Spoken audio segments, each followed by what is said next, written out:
drive big trucks are compensating for small dicks. And well, I don't have a car at all, so you know what that means. Yeah, that's right. I had to fucking walk here. But thankfully I do have 3 legs, so that made it a little bit easier.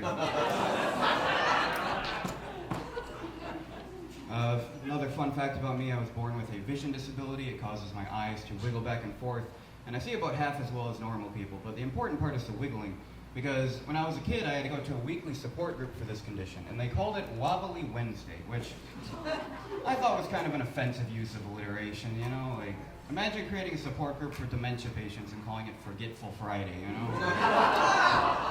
Or like Parkinson's patients have Trembling Tuesday. White people with skin cancer just have Sunday, you know, just kind of rubs you the wrong way a little bit. It was always a question for me growing up if I'd be able to drive or not, and I actually recently got my license at the age of 21, which was cool. I'm glad nobody's cheering that because statistically I am likely to kill or injure you or someone you love, so. Disabled people succeeding is not always a good thing. OnlyFans was in the news recently. OnlyFans is that website where women sell porn, basically, and they had announced that they were going to ban pornographic content from their website, and then reverted that decision, which is good because they were really shooting themselves in the dick with that one. And I got curious, so I decided to read the OnlyFans terms of service, you know, for fun, and there was a clause in there that said, no users can promote any drug-related content on their page. And I thought that was dumb because, I don't know about you guys, but I've done weed, LSD, shrooms, and crack once, and I don't want to do any of those ever again as much as I want to shove my face into a giant ass. Like, porn is a drug, kind of. It doesn't make it awful, it doesn't make it, you know, not a valid job, but you know, like they did a study, and by they I mean like the mysterious scientists who do everything. They did a study on porn, and they found that it was just as addictive to the brain as crack, which technically makes people who start OnlyFans a crack dealer. And then, of course, people are going to come to me and be like, well, Marcus, do you have a problem with sex work? And no, that would imply I have a problem with crack dealers, which I don't. They give me crack after all, you know. Not many people do that. But I know that it's not quite the same thing, because if you take too much crack, it can kill you. But if you take too much, you know, porn, it will only make you want to kill yourself. It's a little bit different. But at least when you buy crack, you actually get to smoke it, you know? Like, if you buy a girl's OnlyFans, you don't get to fuck her.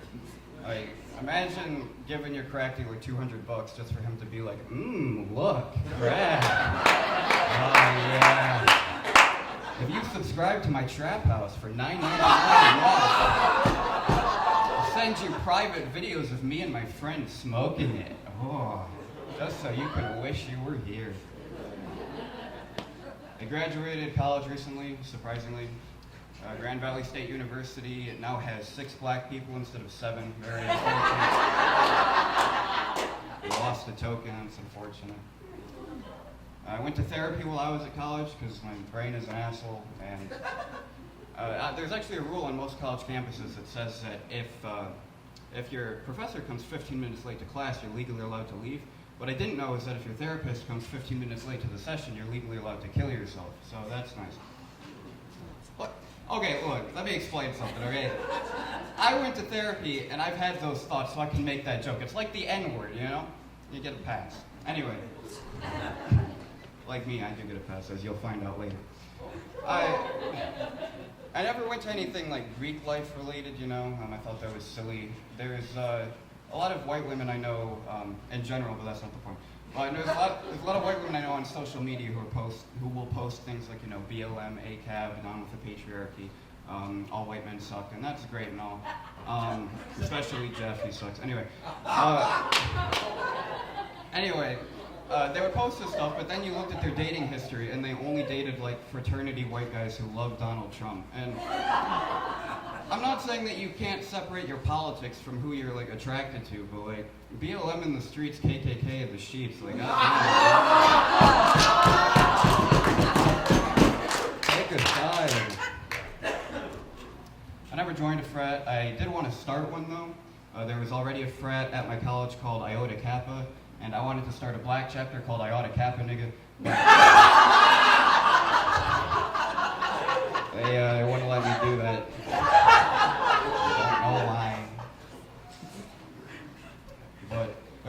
guys in that frat, Iota Kappa, who were part of the improv club at my school, which is kind of like the stand-up club, but for pussies.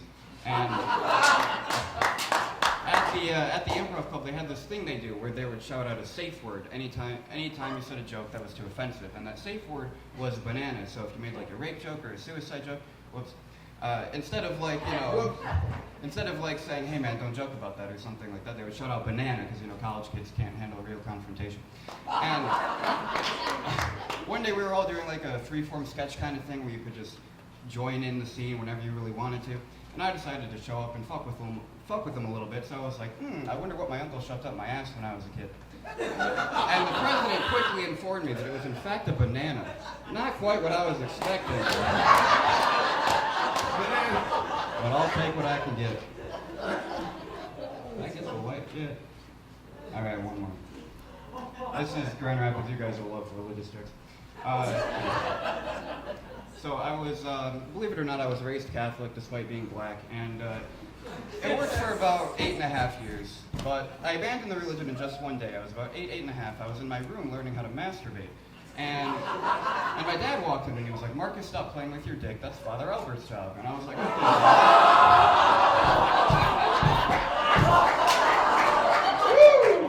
I was like, okay, Dad. He was like, go get your mom's pop out of the fridge so I can drink it. And I was like, okay, Dad. So I walked over to the fridge, I opened it, and as I reached for the pop, I remembered the 10 Commandments, because commandment number 4 is obey your mother and father, but commandment number 7 is do not steal. So I was obeying my father, but stealing from my mother, and immediately I realized that no matter what I did, I was going to hell. And I was nervous, I was sweating, I was dripping from the chest until I realized that the best solution to my dilemma was to just stop being Catholic.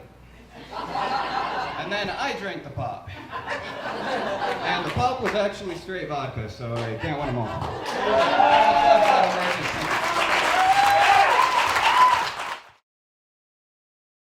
And how about a hand for all the comedians you've seen already? Not easy doing comedy. We all get nervous, like some comedian mentioned, but just curious if anybody in the crowd gets nervous going to comedy. Yeah, anybody? Because usually at a regular comedy club, what people usually do is they walk in, they say, don't sit me in the front. So give this table a hand here. This is printed here. I'm going to make fun of them. It's like as for comedians, we get a little nervous. The audience can be nervous. So it sort of reminds me of the very first time you have sex.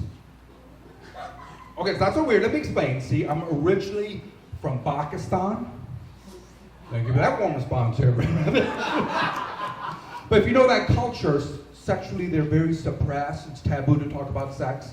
So like the very first time a Pakistani man has sex, I try to act macho, but I was nervous. And then the goat was like really nervous. I'm kidding, that goat's not nervous, I've been around. All right, what we do with comedians, we make fun of stereotypes, but for the record, Grand Rapids, Pakistani men do not have sex with goats. Sheep, I'll give you that. All right, that's bad. All right, give you an idea, my opener is a bestiality joke, so you might want to strap on. But I would say for a lot of us, Grand Rapids, you know what it's famous for, among the other things, is for Betty Ford. Right, the first lady that when she had cancer admitted her drinking problem, right? Now they say don't get political, but wouldn't you agree that Melania was a different kind of first lady? Yeah. Usually first ladies take on a cause. What did Melania take on? Cyberbullying, right? Well, Donald Trump's a bit of a cyberbullier. Give me that. To me, that's like if Jeffrey Dahmer's wife wanted you to go vegan. He's a cannibal, those that don't know. Although they do try to defend her, they say, well, Melania, she traveled all over the country visiting young kids. Oh, shit, Jared from Subway did that. I'm not endorsing what Jared did. Attack the messenger. Although I will say, Donald Trump, that was like the third model that he married. Right? I was thinking the only model I ever had sex with, I had to put together. And it was an airplane. Hey, I was young, get out of cockpit. All right, I wasn't that young. I don't know if these jokes would fly. I'm just winging it. But it don't you think, regardless of your politics, could have been a little fun to see Bill Clinton as the First Lady? Where somebody said First Lady's man, although if you remember the election, that got ugly because they brought out Monica Lewinsky and that whole scandal, and Monica did that TED Talk where she tried to make herself a victim. That's hard to swallow. She wrote that book, but the critics were saying it sucks. Book's not very good either. So it was all right, but no cigar. Good way to blow. I gotta use these up, they're gonna be obsolete. Speaking of obsolete, how about Anthony Weiner, huh? What a dick. It seems like you follow the news a little bit. Remember that white woman that was acting like she was black? You know what I'm talking about? Taylor Swift? See how we sing when we say. Actually, you're a great crowd. When they had the lockdown, all the comedians that were working on our act, and I came up with a new bit that I've never done before. We're going to do it here. But I do work with a partner that does not believe in vaccinations, so I'm going to put on a mask and then bring my partner up if that's okay. Thank you.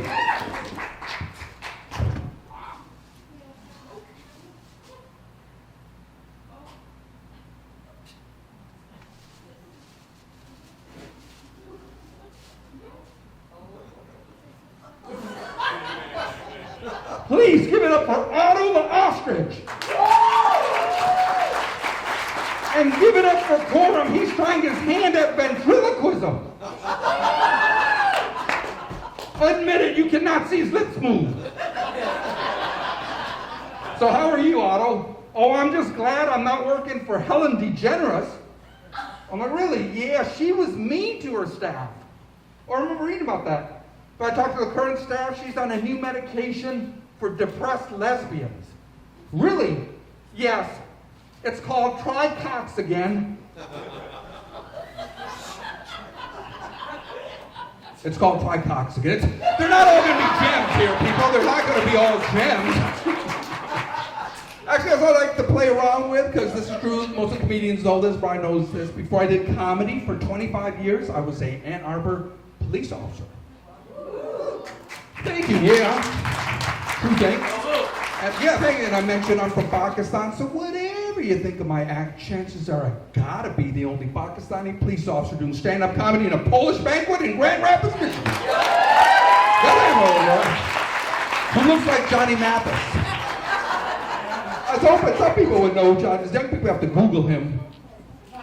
And it's funny, when I first started with the Ann Arbor Police Department, it's not very diverse. It was almost all white department, handful of black officers, and then me. Kind of like the diversity here. And it was because nobody had heard of Pakistan, and whenever a citizen had a complaint against me, the sergeant could instantly figure it out because he'd ask the citizen. He'd be like, well, can you describe this officer? The citizen would be, oh yeah, it was that Puerto Rican guy. Of course, now we know where Pakistan is, right? Which isn't necessarily good for me. People that are from Pakistan, they'll dislike me because Bin Laden was on there. Like I had something to do with that. But some of us, we do like our firefighters and police, right? Yeah. Okay, thank you, sir. So to me, though, it's just weird. Hate me for being Pakistani, then love me for being a police officer, but it's really weird to get the complete opposite reaction at my Al-Qaeda meetings. Come on, I do not go to Al-Qaeda meetings. We chat online. I almost edited that one. And it's funny, usually in a regular club, I used to not mention I was a police officer because it seemed like half the crowd just smoked weed. It's legal now, oh, birthday people. Who wants to admit it? But as I said, I was an Ann Arbor police officer. It never was a big deal there, right? Anybody remember what the fine used to be? Oh, you're from the 60s. It used to be with a hash bash. When I was there, true thing, it was a $25 fine. What was funny there, though, if you had cigarettes, possession of tobacco for someone under age 18 was a $100 fine. So we would literally look at these teenagers with cigarettes, but they're pleading with us, it's marijuana. So just to save $75, I'll do the math, I'm from Pakistan. And a lot of people don't realize, but the breathalyzer will detect if you're smoking marijuana. People think it just detects alcohol. You might want to know this. Because the way we know is if we give the mouthpiece, and you go, thank you, officer. Pretty good clue, you've been smoking some weed. And And then, of course, anytime you take enforcement action, people always think it's because of their race or ethnicity. It's like right before I retired, pulled over this gentleman. Before I could get his license and registration, he starts screaming at me that the only reason I'm stopping was because he's Mexican. Well, so if you listen, it's honest goodness truth, I had no idea he was Mexican. The only reason I stopped him, I thought he was black. This is comedy, Grand Rapids. You know I'm kidding. That's not the only reason. This is the skinny white woman. Oh, this is comedy. You know I'm kidding. She was not skinny. Thank you for laughing at that, really. When I first started in comedy, I'd be scared to do that. Last thing I want to do was offend someone, but I think we're too politically correct, don't you? Yeah, thank you. Wasn't easy for me. I'm not sure how the veteran officers did it, but they rewired my siren, so when you're going to pull somebody over, and you instead of the usual police siren sound, it would go.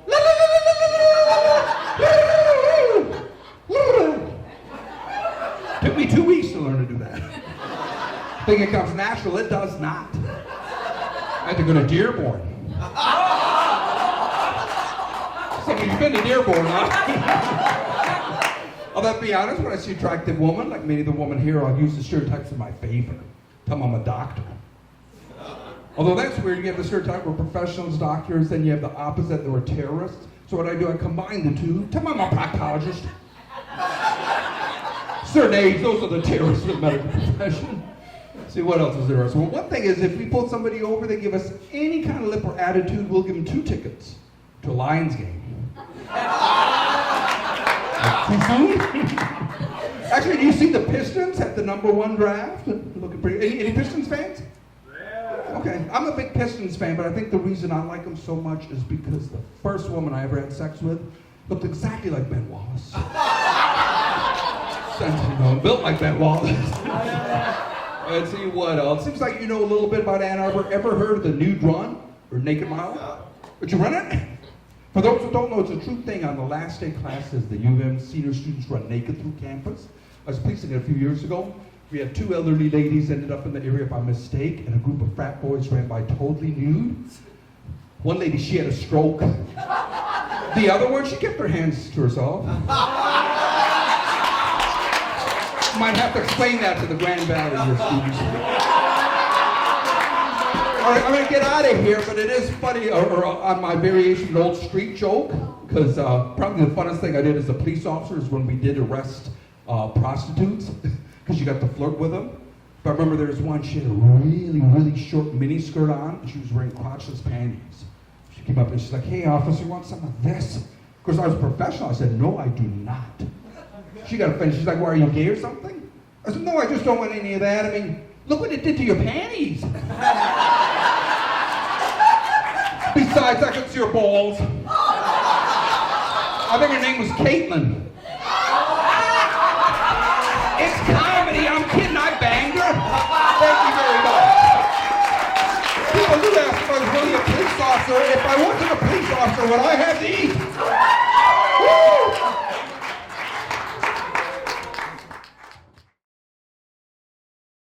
Wow, thanks for sticking it out, guys. What a weird night, huh?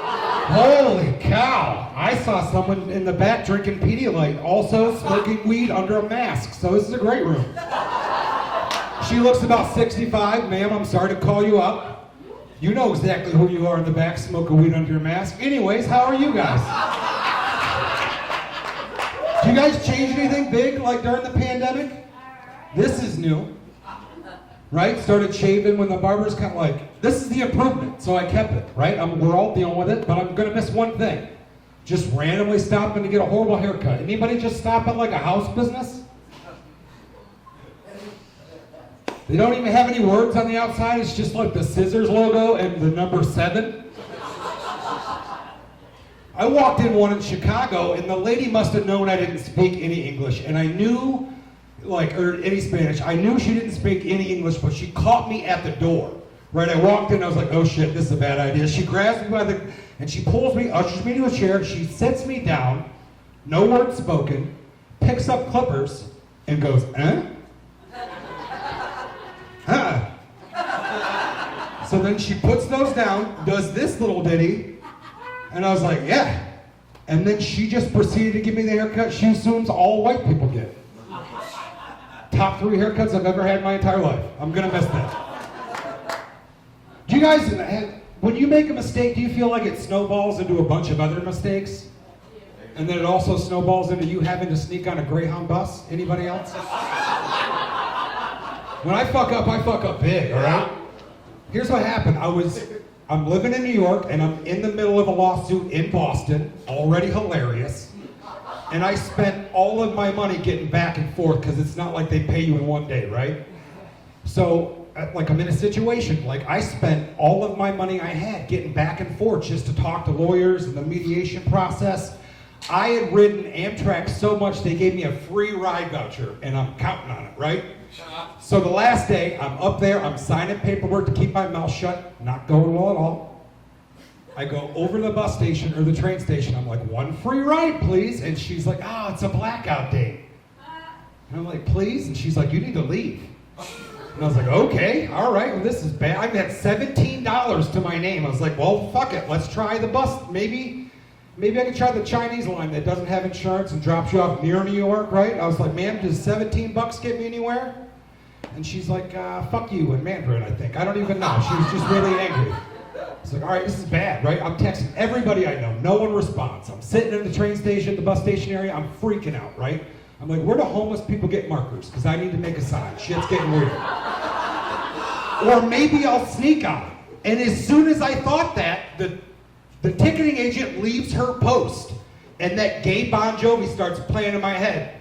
It's now or never. You don't want to live here forever. So I just take a deep breath, I grab my shit, I calmly walk through the door, right? I see the bus for New York, I'm like, I'm making it, I'm making it, I'm making it. Here comes the ticketing agent lady. She's like, sir, sir! And I just pretended like she was talking to someone else and just kept walking, right? I'm on a mission. Well, no, she starts grabbing out of my backpack. She's like, sir, you're not getting on the bus until I see a ticket. Well, at this point, I'm pot committed, right? And I'm pretty sure that this bitch doesn't get paid enough to put up with my shit. So I push all in and start a full-out argument with a stranger. I'm like, I showed you my ticket. She's like, no, you didn't. I would remember. I go, out of 80 people? She goes, no, big scene, right? Now the driver's involved. Spoiler alert, he does get paid enough to put up with my shit. He's like, you two, cut it out. You, what's your name? I just said Corey. I don't know why I didn't say Smith. Seems way more logical on a list. Full panic, right? So he's looking on his iPad. This lady can't wait to use her brand new taser on me. It felt like an hour. My heart was pumping through my chest. And the driver goes, Corey Phillips? And with as much confidence as I can muster, I go, yep. And he goes, we're good, we got him, right? I get on the bus, right? He goes, go get a seat, we're late, and just starts backing out. I'm getting in the bus, everybody on this bus is staring at me. I'm like, oh shit, what they hear, right? This is gonna get weird. Make it halfway back, realize they're staring at me because they realize there's not an empty seat on this bus. Oh shit. So I'm walking to the bathroom. I'm gonna sit in the bathroom for 7 hours. This is a great trip so far. I'm on my way to sit in the bathroom, and I thought I see an empty seat, but it's got a service dog in it. I'm all in. Here we go, sir. I think they oversold the bus, dude. Could you move your dog? I'm so sorry. Have you ever been around someone that told you how much they hate you without actually saying a word? This dude stared me down, moved his dog into the aisle. I had to step over his legs. Didn't move at all for me, right? What would you do if you had to sit next to someone for 7 hours who hates your guts? Pretend like you're sleeping, read their text messages. If you want to hear the worst shit about you and your mother, go ahead and do that. Dude, I caught most of what this guy was saying. I think it was his girlfriend or his wife, but we made one stop in Hartford, Connecticut. And he's texting his girl, and he's like, hey, babe, I'll text you later. I got to take Corey for a walk. Is this dude trying to fight me outside? Oh, my God! The dog's name is Corey. And from that dude's perspective, not only did I use the dog's name to get on the bus, I sought him out and kicked him out of his own goddamn seat. Right? So finally, my friends are getting back to me, and I'm telling them what's going on. They don't believe me. I'm sending pictures of this dude, and he goes, how are you the worst person on a Greyhound? It's like, it all happened so fast, dude. Thanks, man. You got a Fireball shirt on, so I don't trust anything you say, so. I feel like I was a little late to the party when it comes to figuring out that I had the worst Morgan Freeman impression when I thought I had the best Morgan Freeman impression. Like, you guys know that your voice in your head sounds completely different to other people, right? But I had a horrible girlfriend that was just lying to me the whole time. She's like, yeah, babe, no, it's great. 6 months of wasting my life, pretty much.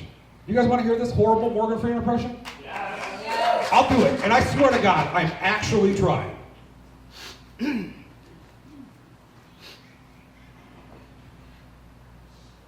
There's a con like me, and then, once again, guys, in here though, perfect. Listen for the subtlety. If you need a pack of, all right, I get it. It's the worst, right? No? But if I could sound like Morgan Freeman, I would call every number in the back of my high school yearbook, right? Fuck with people. Just be like, hello, Randall. It's Morgan Freeman.